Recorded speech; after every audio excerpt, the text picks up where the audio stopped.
omwana tubadde tumututte ku airport eggulo twabadde naye buli kimu kibadde successful waliyo gwe twafunye agenda omutambuza kubeera naye and all that n'ayitawo so hopefully ajja tuuka ewaka naye message ey'omuntu oli gwe baali bamukwasa amusindikira message nti muganda teyasobodde kutambula yakibagambye ennyonyi yagenze so you guys thought yatuuka kusawe n'agenda kati ffe awo sawa zaali nnya nga check-in yasama yali alina sutura mmeka yali wa 11 omusajja message yasindika saawa 11 saawa nga bagenze mu boardinga yagisindika 11 but we were already sleeping atumanyi agenze so by saawa nnya lwe yazukukidde n'alyoka kebera message that is when we found out nti teyagenda yazirikira awo ku kabasi n'agenda Canadian Hospital tuuka mu ddwaliro nga bamugamba embeera y'omwana mbi nnyo he needs this and this and this. You need to sign here for a major surgery and all that. Did they do the surgery? No, they did not.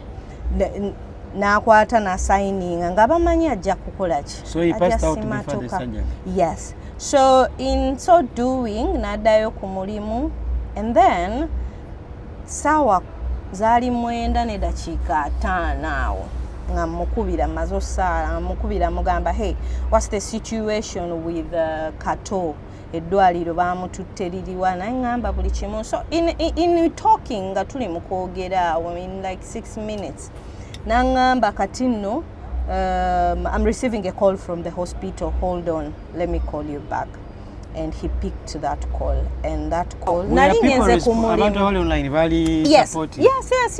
waliyo kati ku live yasokera ddala ya Yasini was a good person. Yasini by the way yankubirirawo nga amaze obbira ba page yange nambuuza what happened what ne munnyonnyola kati ekyo kyetubulamu nga ba social media influencer. You people are giving out those misinformations in fact nga temusose kubuuza abantu abali responsible. This is why mulaba nti webyononeka te mudda ne mutandika okwewozaako.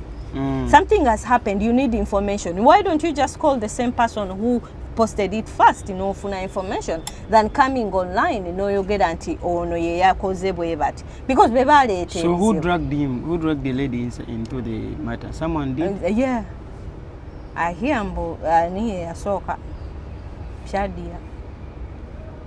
I hear because me I was busy trying to take the body Shadia back home.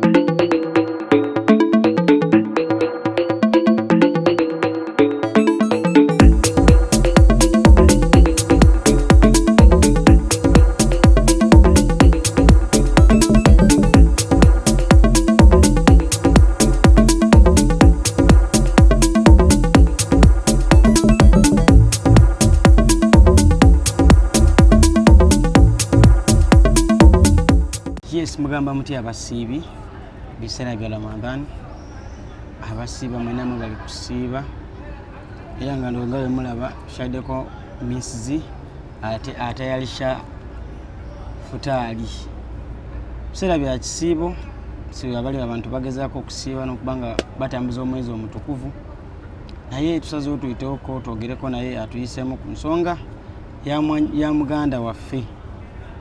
Abasinga badde mulaba information bakuba abasonda abali naye mu ddwaliro pass out ani amuwa pass out ani atamu ani amufera ani amusoloso emboze badde nyingi ku muvubuka oyo oba ku muganda waffe kaseera ke yafiiramu awo bantu bayogera nti bali mboze badde nyingi oli akabulaga abamusula ku union abali ne bagamba ate yali asula simanya wabweru simanya agent yamuleta so it was a lot of stories nengera bowulirizaako era waliwo n'omu omukyala gwe bali bapiininze omukyala afulumya abaana ku outpass oba pass out nga ye mukiyite Dubai wano ne bamupininga ku mwana oyo so twagala tufune clarity tumanye what will happen yatuuka ati okubanga atuuka ku extent okubanga aluzinga obulamu fenna bajja ku kyeyo n'abali eyo kituteekamu entiisa bwe tulya nti tufiiriddwa munnaffe sinagenda nja kubaza mwenna abakwata ssente zammwe mwenna abafuna obudde bwammwe mwenna abakuŋŋaanira wamu ne famire ne mukwasaganya omubiri gwa munnaffe oba gwa muganda waffe ne guba nga gudda e Uganda. Yatwala guno mukusookobaza minsizi amaanyi ge yateekamu n'obudde bwe wano abantu bali busy, omuntu wakufunira ku budde n'agaa nti kati kiki wendi. Of course kiba kyakabi naye nga mwena abali e Uganda abaagala okujja no temuggwamu maanyi. Omuntu wonna wooli osobola oluzinga obulamu kitegeera kyajja omuntu walwala so sigamba mbu oba ki oba just omuntu wenna wooli osobola olwala n'okola ki oba nga oluzinga obulamu just tusigire nga tuli wamu, tusigire nga tuyambagana, tusigire nga tuli bagumu nga bana Uganda mu Dubai. So ekindeesiza wano ekinkyazizaako madamu Zwadi musanze mu kaseera akakola futaali tuyise what happened kyatuuka kiti okubanga omuntu ate gwe bali bafunidde pass out okufuluma ate teyafuluma. So what really happened, what was his problem, what yatuuka atya mu situation kyetusinga okumanya and what went through, biki ebyagenda mu maaso okubanga bakwasaganya ebikwasaganyizibwa mu mbeera yonna. Madamu Zi gyebaleko bambi kale sebo gyebaleko. Salamu alaikum warahmatullahi wabarakatuh. Bana amaaso gange muyinza obutagalaba nnyo mu kamera naye nga wendi wano ate tujja kuddamu byonna ebibuuzo bye munambuuza. Nsuubire Ramadhan ebayisa bulungi. So gye tusaba situation nyingi nnyo ku mwana n'embuzi allegations nyingi. So boyinza otwala step by step yatuuka atya mu situation eyo okubanga afa. First of all, before I say anything else, I really want to appreciate buli omu buli kinoomu eyasobola otuyamba newekabanga like washaringa busharinzi like twasiima nnyo because tebyali byangu. The fact that gwe gwali mulundi gwange ogusoose nga tewali kyemmanyi ku bya process, it was a little bit hard, but I had to, to be strong. Yeah. To be strong. And the reason why I was so much involved is because ono omuntu say involving amunga abalala we bagamba mbu mwagala abafu. I never involved myself after his death. I was there before he died. So what we want to the process and what happened, how come is in that situation. Okay, so Kato is he was that hurts sometimes, but it is what it is. Kato was a cousin brother to my friend who is called Yusuf. Abalabye ku video zange, Yusuf has been with me since day one. So Yusuf called me and told me, hey, at one point my cousin brother is here naye njagala addeyo mulwadde ate talina visa bamufiira akonze, give me the story. Nampa story. Agent yamuleeta okuva e Uganda ng'agenda mufunira omulimu. Teyagamba cousin brother we, eyo yensobi abamu gye mukola mulooza mukweka nnyo mutuuka ne mukweka ne emergency contact zammwe. So bwe yajja eno oyo agenti owe Uganda ye yasooka omufera because tewali mulimu, bamuletera ku visit visa. That's the first mistake gye yakola. We bamuletera ku visit visa, jjukira oba tomanyi kintu kyonna, najja eno ne bamusuula mu bed space. We bamusuula mu bed space nga tamanyi anything, ne yali agenda omukima eno naye n'amusuulawo nayingira overstay. So most cases abayingira overstay okwesavinga n'okufuna kasente, option ebeemu kufuna mirimu egya kaliwali. Ate mirimu gya kaliwali abagimanyi si myangu and they do not provide visa. Emirimu gya kaliwali gikolebwa kitegeeza omuntu akola omulimu nga kaliwali kitegeeza okola just nga toyina visa, like that's the meaning. Nekolera jange kaliwali, yes. Okola omulimu nga toyina mpapa nengo oyina omulimu gwokola naye emirimu kisinga gy'amaanyi tegiriko visa. Tosobola na kukabira omuntu nti akuwe visa oba teyansasudde. In case ofunye omugagga aganye okusasula, there is no way you're going to claim because first of all toyina contract n'oyo omuntu. In fact ayinza n'okugamba nze mbadde nkuyamba okuwa omulimu. Okitegeera awo we tukoleramu ensobi. Now, Kato was a little bit sickly yatandika kulwala mpola awo. By the time we bagenda okungamba omukolera outpass, that was 1 week before nga tanabasalawo okufuluma. ye mwennyini yali tannabasalawo okufuluma because yalwalako. Bwe twagenda mu accommodation ye baatugamba nti yali alwadde okuva November naye nga ye tayagala fuluma. Yali mukali wali naye nga asula mu accommodation. Yali mukali wali nga asula mu accommodation. Yes. Aba construction babawawo okusula. Ye mwennyini Kato yali tannaba kwagala kuddayo ewaka ng'alina ebiruubirirwa bye nga bw'omanyi nti ofuluma ewaka bw'omala okujja eno. You have expectations and things you want to clear before you go home. Okitegeera. So yes. Nga tanaba yasalawo agira alindamukko naye ng'alwaliriddemu. So muganda we n'amugamba tukole batya mbu tukule eddagala. Yes, emirimu gy'akola gyali gy'amaanyi, teyeejanjaba, taliya and n'okutya kubaamu, depression, fear, anxiety.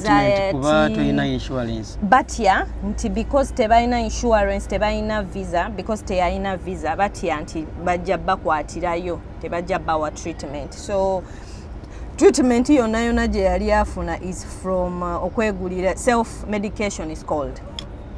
Okitegeera, it's called self medication.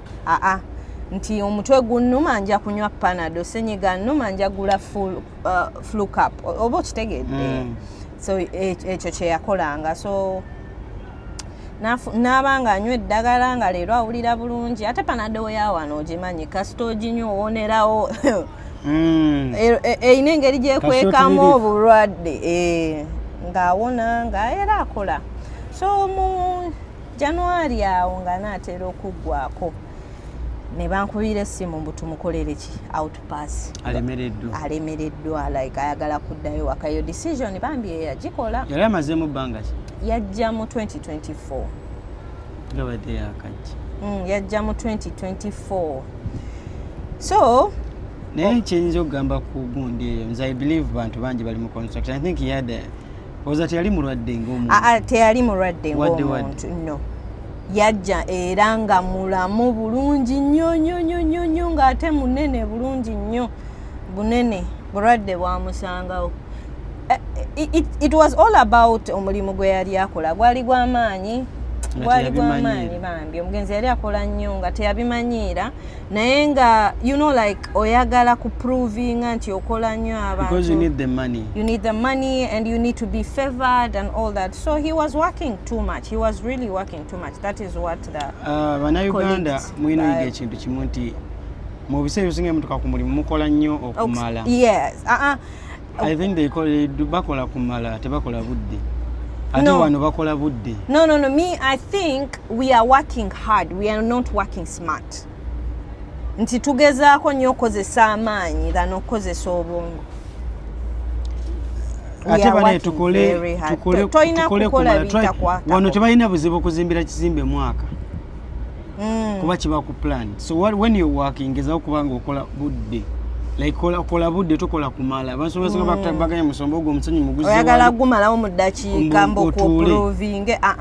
You're not supposed to do that. Don't do that. Teweekooya tokozesa. Abapata ntobalaba. Babibeeramu ne babimala kesa nga bali ku kintu kimu tavaawo. Yes. Tobalaga nti olina amaanyi because bw'obalaga nti olina amaanyi ate gwe bajja okukozesa mpaka. So you work it out. Now, ne bankubira essimu ne bangamba tumufunire outpass and all that. That same day lwe yasalawo okufuna outpass. Ne bansindikira ssente ne mugulira ticket. Ticket yali available ng'eri cheaper a bit yali ya ku Monday. Monday yali 2nd. Guno omwezi gwennyini ogwokubiri. So Monday ne tumufunira ticket eyo ng'ate tulina mufunira outpass ku Friday. Because outpass inoku approvingibwa at least naku 3 4 oba 5 before the travel date.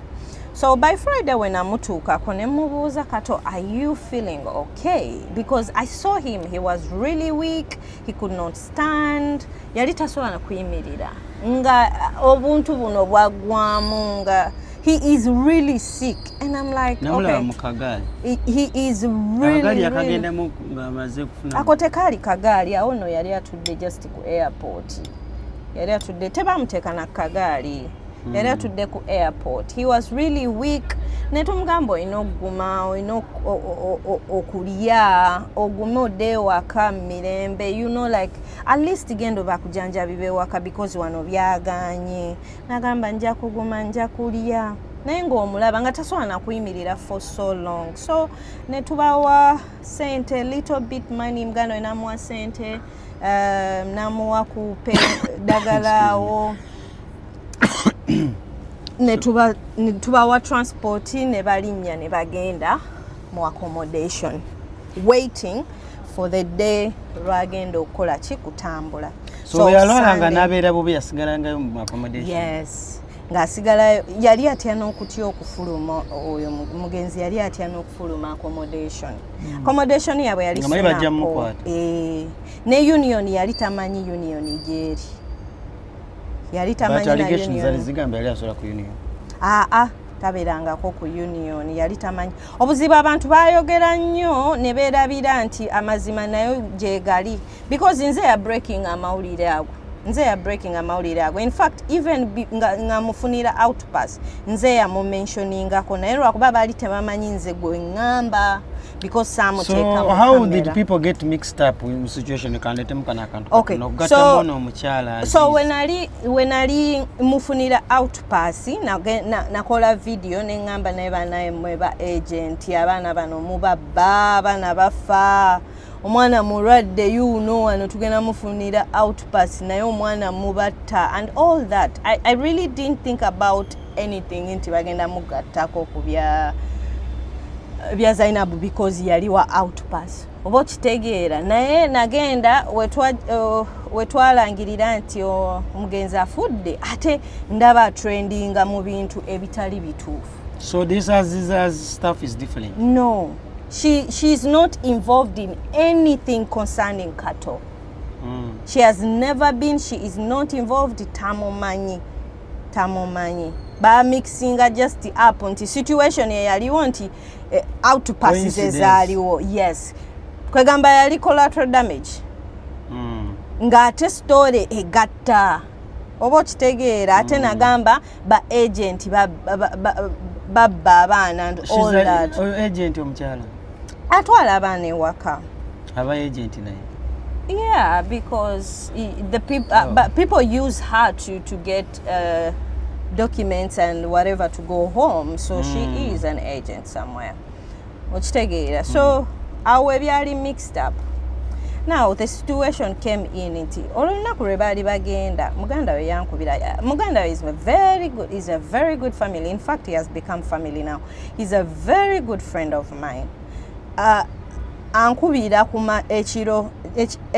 kumakya because baali bena ogenda Monday nga bbiri ankubira kumakya angamba hey omwana tubadde tumututte ku airport eggulo twabadde naye buli kimu kibadde successful waliyo gwe twafunye agenda omutambuza kubeera naye and all that n'ayitawo so hopefully ajja tuuka ewaka naye message ey'omuntu oli gwe baali bamukwasa amusindikira message nti muganda teyasobodde kutambula yakibagambye ennyonyi yagenze so you thought yatuuka kusawe n'agenda kati ffe awo sawa zaali nnya nga check-in yasama yali alina sutura mmeka yali wa 11 omusajja message yasindika saawa 11 saawa nga bagenze mu boardinga yagisindika 11 but we were already sleeping atumanyi agenze so by saawa nnya lwe yazukukidde n'alyoka kebera message that is when we found out nti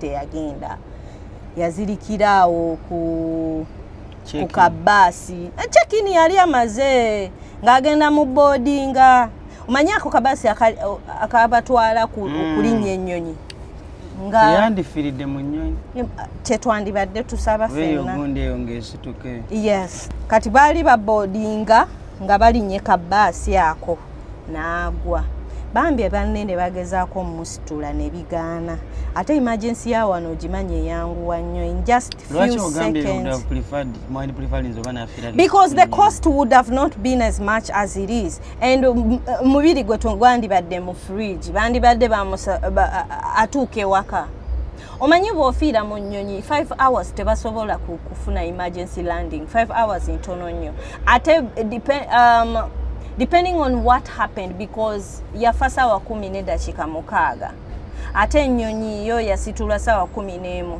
so there would have been a little bit of hope nti teyandifiiriddemu ku ssaawa yazirikawo teyavaawo yavaawo ne bamutwala mu ddwaliro n'agenda ku ICU ng'ennyonyi era tennagenda yagenze yadireyingamu just a few 1 hour I think because baali bamanyi ajja kudda yadireyingamu 1 hour nga bamanyi it's just you know simple emergency bajja kudda naye we balaba essaawa emu teweze abalimu baatugamba neesituuka neegenda so ne bamutwala mu ddwaliro muganda we ku ssaawa 4 nkubira ngamba baŋŋambye teyalinnya ennyonyi nkoze ntya ne mugamba genda ku airport right now and find out hospital ki gye baamututte and he went to the airport bambi he went to terminal 2 fly Dubai ne bamugamba yes this and this person has been taken to this hospital ne bamulagirirawo nga Canadian hospital right away n'adduka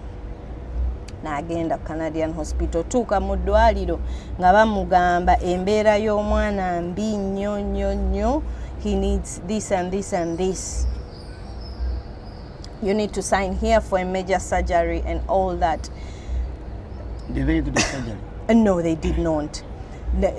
N'akwata na signing nga bamanyi ajja kukola ki. So he passed out before the surgery? Yes. So in so doing n'addayo ku mulimu and then ssaawa zaali 9:05 awo nga mukubira mazo saa mukubira mugamba hey what's the situation with Kato eddwaliro baamututte liriwa naŋŋamba buli kimu so in talking nga tuli mu kwogera in like 6 minutes naŋŋamba kati nno I'm receiving a call from the hospital hold on let me call you back and he picked that call and that call was bakuyita batya otubikira so in just those few minutes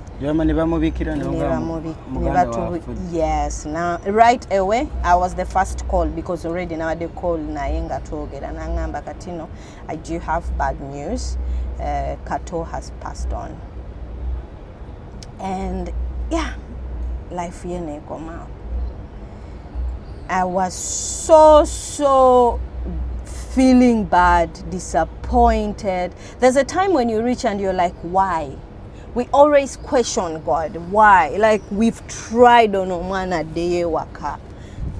Why now? You had the family home? Yes, like 2 kids and a wife who is in Saudi. Why? Because we've tried. Twabadde twagala agende waka. Katonda bino bye tubadde tugezaako okwewala kati aha sente zimuzaayo biki a lot happens you people we questioned a lot but then like we say inna lillahi wa inna ilaihi raji'un buli omu ajja kunozaako and from where we came from is where we go. So we go back. So yeah, sawa 11 nze yasooka mu ddwaliro n'engendayo ne baŋŋamba yes passed on ne bantwala mu admission set ne bampa biiro essaawa 6 zokka mu liri eddwaliro lye yabaddemu nga batukyajinga $3.4 34,000 dirhams 6 hours only because yagendayo ssaawa 4 ate yali mu ICU n'afa ssaawa 10 6 hours nga tuli mu ezo sente we bampa bill first of all I was like what's going on here amaziga negampitamu wali wonna nga twekaza naye we bampa biiro I'm like God why Kato ki kyennyini kye twakoze for you to do this to us why amasimu ne gatandika okuvuga tewali kye nali mmanyi nakimu nze gwe mulundi gwange okusooka okuzaayo omulambo. Yes. The process and the procedures. Yes, this was my first time, and trust me, it scared me because the processes are not that bad. Naye engeri gy'oba nti it's your first time nga togimanyi bitiisatiisaamu. Ne tusooka ne mbeerawo mu ddwaliro nga balina otuwa notification later tugitwale ku police. Did you get a chance to look at him? I saw the body of the late olunaku lwe tumutwala omumunaaza n'omwambaza n'omu embalment. So what happens when he dies? You clear the bill, they give the body? Yes, that is how it's supposed to be. But since this person died from emergency cases, and I'm going to tell you something, but little people, abantu batono nnyo be bakimanyi, and this amalwaliro gano gatukolamu nnyo sente and taking advantage of the fact nti tetubimanyi. So ffe twali tusonda sente nga tumaze ofuna empapula zonna. By the way, buli kipapula kyofuna wano kisasulira, especially we kiba kya digital. Naye weeba nti police letter tetwagisasulira, twagenda ku embassy ne batuwa letter from embassy Uganda. So we went to the embassy of Uganda thinking bajja tuyambako oba ku sente oba ki, because twagenda ku police ne batugamba twagenda ku police ne batugamba tetusobola bbawo ekipapula kyonna ekibakkiriza okutambuza omulambo guno oba okukola kintu kyonna, because you're not family and you're not authorized, so you have to go to your embassy. Ne tugenda ku embassy ne tusaba ekyo ekipapula ne bakituwa ne bakansolinga ne passport y'omugenzi. And then we were like, kati biru mutukoze mutya? Awo nga tetunategeera nti ebya biru osasula justice olinayo esitainayo omubiri era bajja gukuwa. So ne tusaba ku kasente ne tubagamba banaye batuyambe, ne bagamba right now there is no money and we cannot help. There is no money, we cannot help. This is the information from the Ugandan embassy. Yeah, there's no money, we cannot help, but you can try this option and option. Try this and this and this and this. So they sent you to charities? No, they told us to try this and this and that. So any of the things, I know, but we just balua. No organization came for us. No government, anything related to Uganda came to us apart from the lovely people who came together. Never sonda sente online. So how did that idea came up? Yeah. Eyokubanga musalo contacting abantu babayambi. Okay, so yes, I want to applaud one and only person called Ashley. Ashley is a good person. I know bibi na Ashley is a good person. So first of all, nakubira Ashley yomuntu osoka gwe nakubira nengamba Ashley batugambye tugende ku embassy. What should I do this and this and this and this? Nangamba go to the embassy basabe ekipapula bwekiti bajja bbawa bwekiti ne bwekiti okitegeera. Then nemugamba, so okay, so now we are done with the documentation, but how do we collect money, how do we get money from people and all that? Nangamba kubira Doni Billy Mama Dubai yatera okubeera n'ekifo ekikiriza I think namulabako ku live. Yes, oyo mukazi oyo yatera okubeera n'ekifo ekikuume olumbe most cases. So call her, contact her, she will help you. So nampe number and I contacted her. Was she welcoming? That same moment she was like, yes, please, yes, come through. You're welcome, come through. Jangu tukolerere omwana. Like no questioning, no nothing. She was like, go ahead, come. Which through. Place is it? Ariga. Nangamba come through. So kati netu planning nga buli kiro tulina ogenda nga live n'abantu abamu abatuyamba. And where is the body? Influencers. Body ekyali mu mortuary. Ekyali mu mortuary olwo tukyanoonya empapula maliriza. Okitegeera empapula ne ziggwa ne tusigaza kati kya sente ntandika osonda sente up and down, up and down.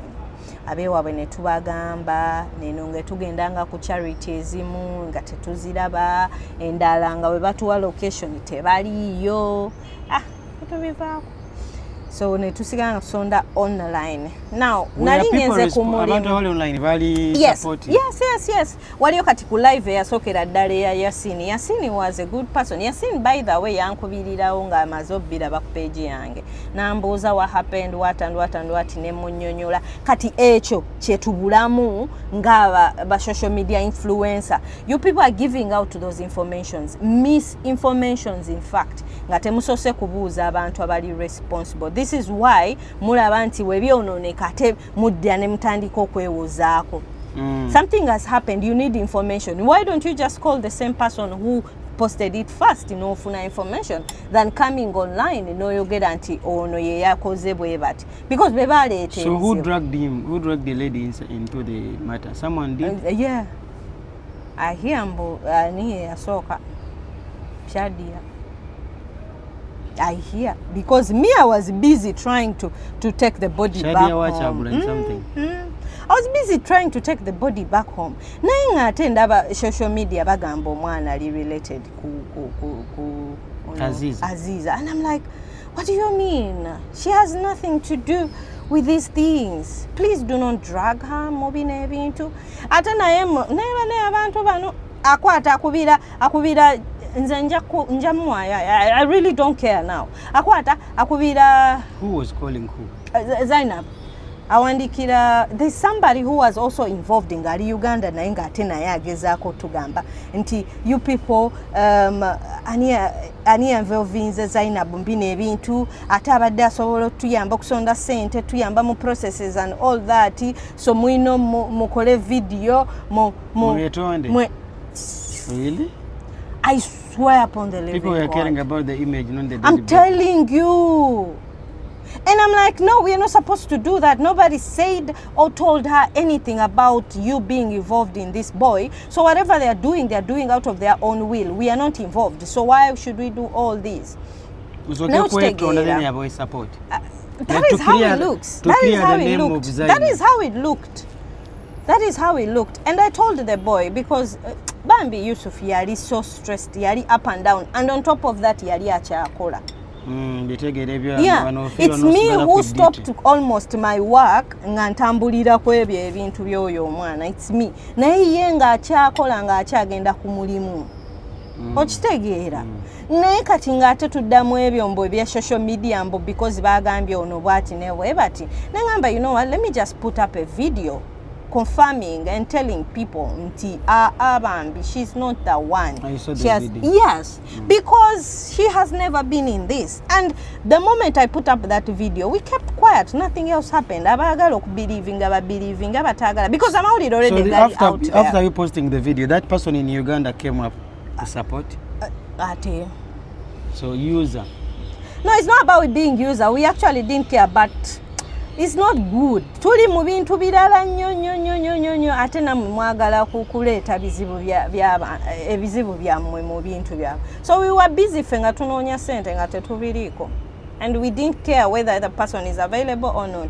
The only people that came through from Ugandan community is one, Ashley, two, Mr. Kabogoza. And Mr. Kabogoza nga yampa just a number y'omuntu wa Fly Dubai. And he tried to tell us what to do and all that. And the most person who helped us a lot is the Kenyan girl called Shiro. Because when I went to work in between those days, because yabaddewo just enaku 10, in between those days nagendako ku mulimu ne nkuma live emisana. So when nakuma live ngate omwana ya trendinze dda ukitegeera. So I was like, Bambi to collecting a center, and she came on my live. I explained to her and she's like, no honey, I'm going to tell you and direct you how things go. If it was emergency and the person had already exited the country, you're not supposed to pay and all that. So I'm going to help you. And I'm like, okay, it's fine.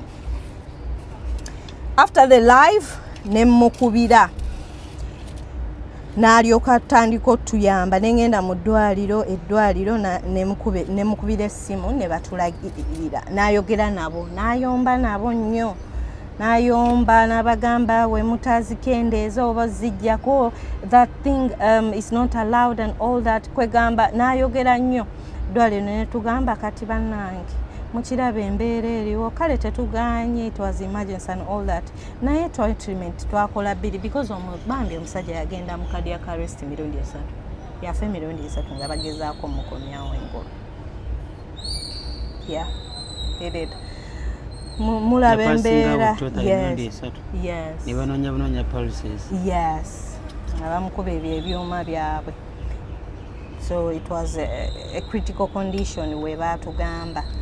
That is why the money, the bill was too much. And we twaddayo nno bill yali etuuse ku 36. So what did they what so ne batugamba okay, how much do you guys have kuza pharmacy because you see nti twasasudde pharmacy waffe twakozesezza eddagala lyaffe. How much do we have? Ne tubagamba tetulina sente wadde.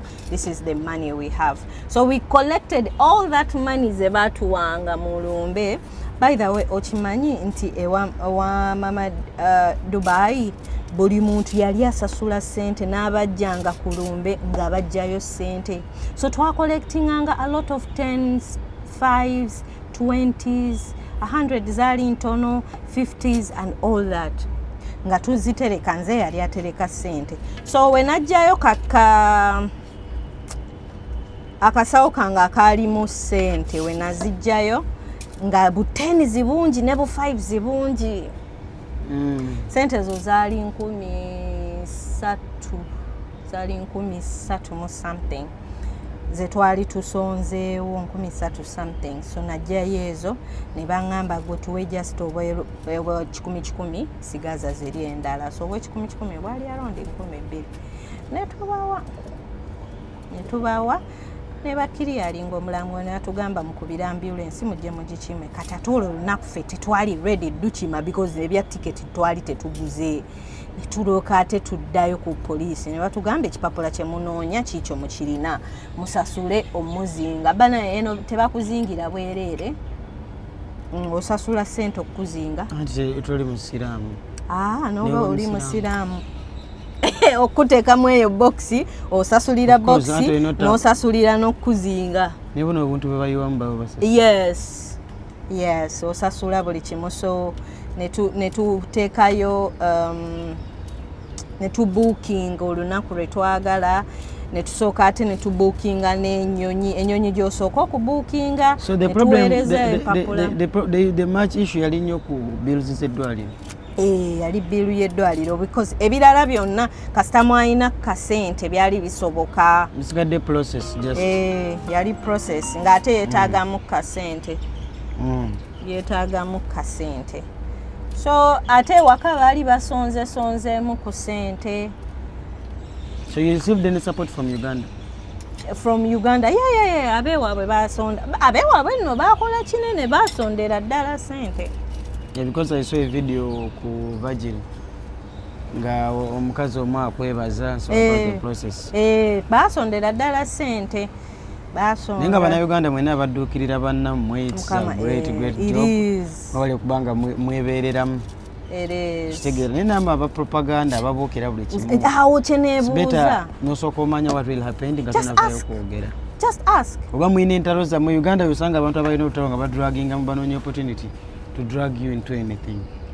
So tugezengako most muzina embeera za emergency okubanga tuwuliriza nga tunayogera ate ntwebereremu. Ndabanya abantu abasondera abantu ndaba nnyonze timo ndaba mulaba nnyo nga asonda yakuma live ngali azze kuyamba muntu though nti ababibi oluusi naye isemwana asobola otekayo omuntu mpozi namwe live yamwe nagiraba ntekeyo live ndaba mama Dubai. So barasi bia abo bonna bayasini bonna bakuma live nembanga muyamba abantu kirungi nnyo mwana wano tukola buteddiza people work every night oba wakafuluma nga bayingira so oluusi olemwa n'okukwatagana n'abantu because oba busy n'ebintu bikwata nnyo naye nga tubeebaza mwenna process abagiyitamu n'omwana oyo abamusupporting abayimirira naye ne family ye obutamuvaamu kyogereko because mulimu abantu abali muno naye nga olina family nga ate okimanyi tebajja nakuyambako. Era banenge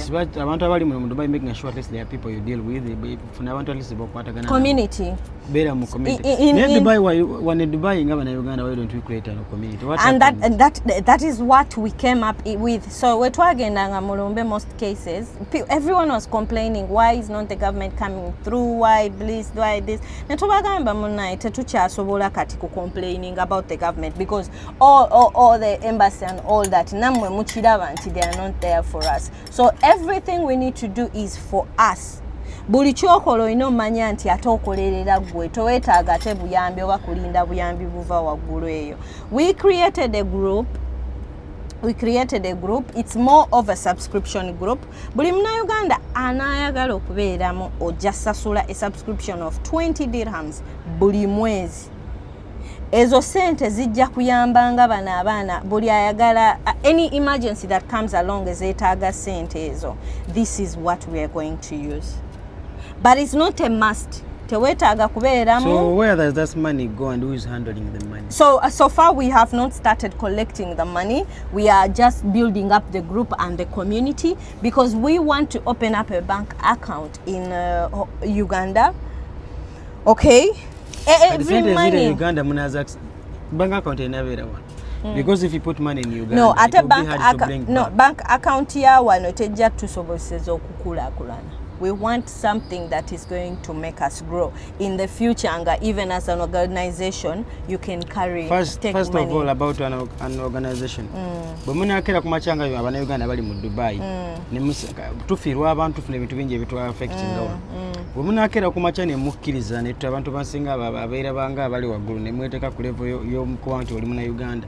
Ne mu accepting to do a community. Yes. Ne mu accepting okuba wamu kuba no community abantu abasinga ekibayamba. Community bali wamu ne government tegenda bayamba mbo kati nga mwe mwagendayo for example nti mufiiridwa no olaba twagenda twakuba essimu ku Uganda Airline ne tubagamba bana temuinayo space twagala cargo and we were requesting as a Ugandan community to get a discount eyokuzaayo omubiri and all that ne bangamba as a community you're not the person to contact us. The person to contact us yemanyi, so contact yakuwadde enamba eyo omugambe amanyi process how we go along. So and I called Ashley. When I called Ashley nangamba let me call them na nemusindikira documents and all that, and I don't know if they called them or not, but yangamba hey I called them and this is what came up. They do not have cargo. First of all, if you're a community, you have a voice. If you're a community, muwa mwina kye mugattako ne Uganda yennyini. Yes. Someone from Uganda will be willing, even the government, eba willing of contacting kuba babirivinga mu abali eno muri wamu. Okitegeera zino ensi zonna endala balina communities. Yes. Most cases our community, the number one platform of organization inakubeera embassy. Just mubere mu community nga mwina abana Uganda bali mu Dubai bitano nga bali under one umbrella. That means you have a voice. That is what we are trying to do. That is the first thing. Mukungane mbere mu olenga bitano bamanye nti olinga jjo kugamba nti nina abantu bitano ate bonna baba bali active. These are people in Uganda. These are Ugandans living in Dubai and this is what we want.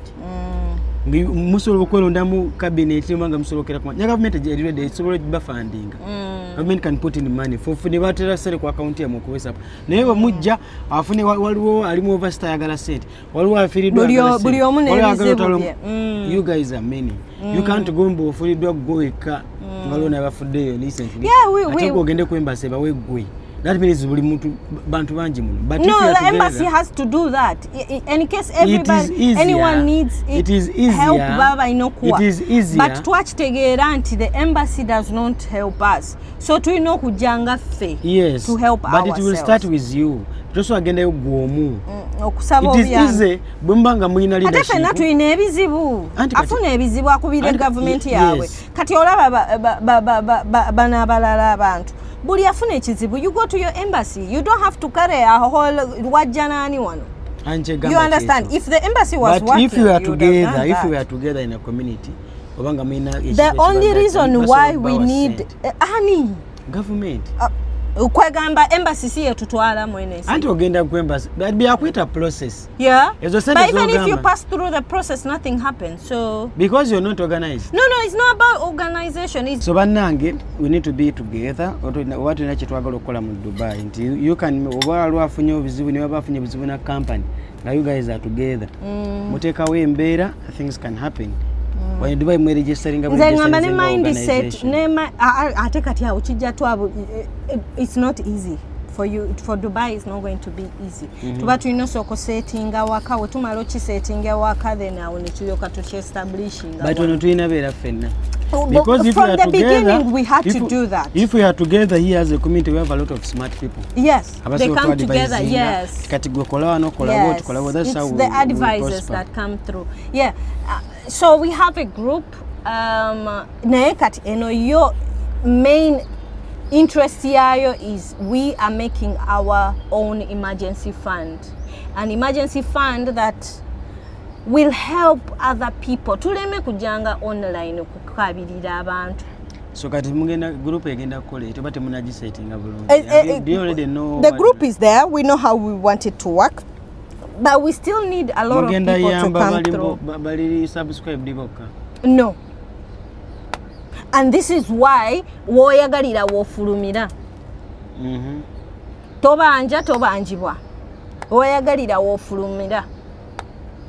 Anyway, we'll discuss more about the group and the organization in the future. Mawuli kubanga mwe kumira kasa zitwala futali esembedde. Aja twaga tumute agenda abereko ne byate ategekere. Naye nga tweyanzege buli eyajjawo sente ntono ez'okuzaayo omubiri gwa Kato tamazeewo gye wajja ssebo bannyabo. Tweyanzege. Banende tujja balwisawo mubeere bulungi mwekuume bannange abali mirimu egy'amaanyi tokola nnyo okufiirawo. Sente teri yazikutuma genda mu ddwaliro oba owulira bubi tewali agenda kutuga. If you get a problem ng'owulira biganye embase gwansi bakuteeke mu ddwaliro tunaasonda waaki naye ng'obulamu obusigazza because so bless.